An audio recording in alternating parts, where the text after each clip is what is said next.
How to fix a TikTok app not working on iPhone after iOS 27 update. First, open settings.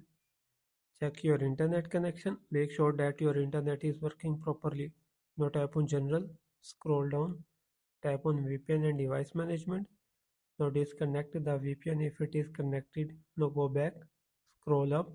Here tap on iPhone storage. Now search for TikTok. Now offload the TikTok app and reinstall it. After this, go back. Open App Store. Here search for TikTok.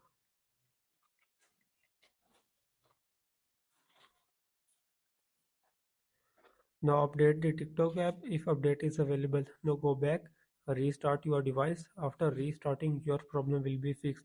If the issue remains, then tap and hold the TikTok app. Here select for remove app. Tap on delete app and uninstall TikTok app. After this, reinstall it. After reinstalling, your problem will be fixed. So this is the video guys. Please like the video and subscribe my channel.